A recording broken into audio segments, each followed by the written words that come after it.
Olá a todos, eu me chamo Débora Ponce Soares, sou mestranda no programa de pós-graduação em Artes Visuais da Escola de Belas Artes da Universidade Federal do Rio de Janeiro. Hoje eu vou apresentar uma parte da minha pesquisa para a dissertação, que está sob orientação da professora Cláudia de Oliveira. O nome do meu trabalho é Confrontando o Nu Feminino, e eu vou falar um pouco sobre a obra Fertilidade, da artista Regina Veiga. Pretendo nessa apresentação analisar a construção do nu feminino como categoria estética da arte ocidental, considerando que a nudez não é só uma figura despida. Nesse contexto, é importante questionar a ausência das mulheres na narrativa da história da arte e refletir sua posição como objeto do olhar masculino e como produtoras do seu próprio olhar. Por fim, apresentarei um estudo de caso sobre essa obra. O modelo vivo era essencial para o treinamento dos jovens artistas, desde o Renascimento até o século XIX. Essa prática permitia que os estudantes aperfeiçoassem o domínio do corpo humano a partir dos princípios da antiguidade clássica, entre os quais o estudo da anatomia, a observação e o desenho. Por muito tempo, as mulheres que desejassem seguir a carreira artística foram proibidas de estarem à frente de um corpo despido, sob o argumento que a visão de um corpo nu, seja ele homem ou mulher, incidiria sobre seu caráter, moral e feminilidade. Essa simetria reflete na criação das mulheres, na qual não participar das aulas impedia de se tornarem grandes artistas, já que a hierarquia dos gêneros pictóricos colocava a figura humana em destaque, enquanto o retrato, a paisagem e a natureza morta em uma categoria menor. Por isso, a ausência das mulheres na narrativa da história da arte não é ingênua, e sim reflete uma perspectiva dominante sobre a história que seleciona sujeitos e obras que vão ser vistos como importantes e os que não são. Portanto, o cânone é uma narrativa constituída a partir de escolhas e exclusões. Cláudia de Oliveira estabelece a diferença entre tempo vivido, que é o tempo de trajetória das artistas em vida, e o tempo memória, que é o processo de escolha onde se posiciona, o que será lembrado e o que será esquecido pela posteridade. Mesmo que as artistas tivessem obtido reconhecimento durante o tempo vivido, considerando sua participação no circuito de arte, elas foram obliteradas em seu tempo memória, na produção da história da arte. Regina Veiga é uma dessas artistas que foi celebrada em seu tempo vivido, mas que foi esquecida durante a escrita da narrativa da história da arte. Ela era proveniente de uma família da aristocracia cafeeira de Nova Friburgo. Ela foi aluna no ateliê particular do pintor Rodolfo Amoedo. Posteriormente, ela estudou em Paris com Goutin e em Munique com Reimann.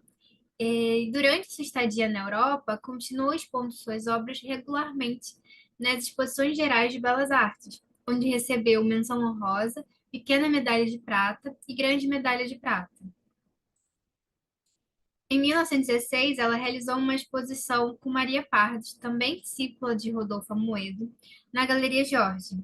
Segundo o jornal A Noite, de 1916, a exposição contou com 114 obras no total, sendo 60 de Regina Veiga e 54 de Maria Pardos. Apesar do sucesso de público, houve críticas negativas devido à audácia e do realismo dos nus expostos. Aqui é um fragmento da Revista da Semana, de 4 de novembro de 1916, que noticiava a exposição das artistas. Podemos observar o destaque que a notícia dá às artistas e algumas obras que foram expostas, sendo predominante o nu, a temática histórica e o retrato. O livro The Nude, A Study in Ideal Form, do Kenneth Clark, é importante para a manutenção da concepção do nu como uma forma central, mais elevada e sofisticada da arte ocidental. Mais que um assunto, o nu é uma categoria própria da arte, inventada no século V a.C., na Grécia Antiga, e que sobrevive até o período da arte moderna. Clark diferencia o estar despido, to be naked, que implica desconforto por estar desprovido de roupas, do nu, nude, que carrega uma conotação educada e polida. O nu, para ele, não é um corpo real, mas um designer no qual o artista, encontrando uma modelo que o agrada, é livre para posar e iluminá-la de acordo com suas noções de beleza, pois o espectador se incomoda por rugas, bolsas e outras pequenas imperfeições que são eliminadas no esquema clássico. Já para Linda Need, em The Female Nude, Art, Obscenity and Sexuality, argumenta que a transformação do corpo da mulher em nu feminino é um ato de regulação do seu corpo e do espectador, potencialmente homem, cujo olhar é disciplinado pelas convenções e protocolos da arte. O nu feminino não é apenas um assunto que os artistas escolheram dentro de uma gama de assuntos da história da arte, mas um motivo particular dentro da estética da arte ocidental, que propõe definições sobre o corpo feminino e normas de visualização do observador. Quando uma mulher olha no espelho, ela vê sua identidade emoldurada pela abundância de imagens que define o que é e o que deveria ser sua feminilidade. Falando um pouco mais sobre a obra Fertilidade, ela faz alusão ao mito de Danae, princesa de Argos, que, segundo a mitologia grega, seu pai, Acrísio, ao se consultar com um oráculo, descobriu que seria morto pelo seu neto. Para impedir que sua filha engravidasse, resolveu aprisioná-la em uma torre de bronze. Apesar do isolamento de Danae, Zeus transmuta-se em chuva de ouro e penetra no edifício por um orifício no teto. Cai sobre seu colo e a engravida. Esse tema mitológico é encontrado em diversas outras pinturas ao longo da história da arte.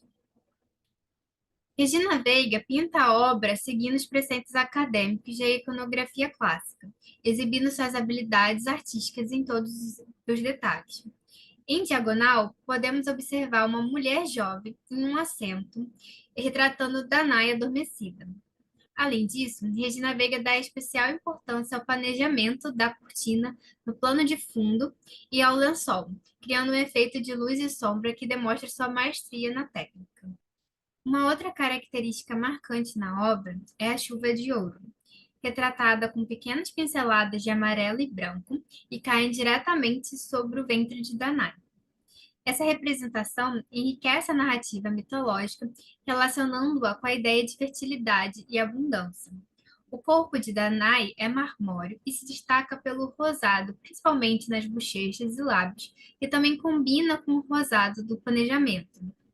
Apesar de estar dormindo, a expressão facial de Danae esboça um pequeno sorriso enigmático, o que adiciona uma camada de mistério e profundidade ao quadro, fazendo o espectador se questionar se ela está sentindo prazer ou não.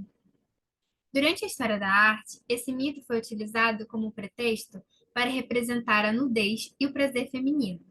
Como argumenta John Berg em Ways of Sin, na arte ocidental, o êxtase feminino é disposto para o voyeurismo, ou seja, o corpo feminino é uma imagem passiva de submissão ao olhar masculino. O protagonista principal da obra não é representado, é o espectador masculino para qual a obra é endereçada.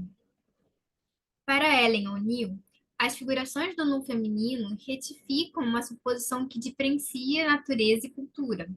A mulher tem sido associada com a natureza, aquela que deve ser subjugada, dominada, lavrada ou fertilizada, por meio do poder físico, da tecnologia ou da potência sexual masculina. Chegando nas conclusões do trabalho, Regina Veiga, assim como diversas outras artistas, tentava se inserir dentro de um circuito artístico e ser reconhecida por suas obras em seu tempo vivido. A realização de um nu simboliza uma ruptura com a tradição, mas também pode ser vista repetições dos mesmos esquemas utilizados pelos artistas homens. Progressivamente, as artistas foram rompendo com as dificuldades impostas pelo sistema de arte e tendo controle sobre o seu próprio olhar.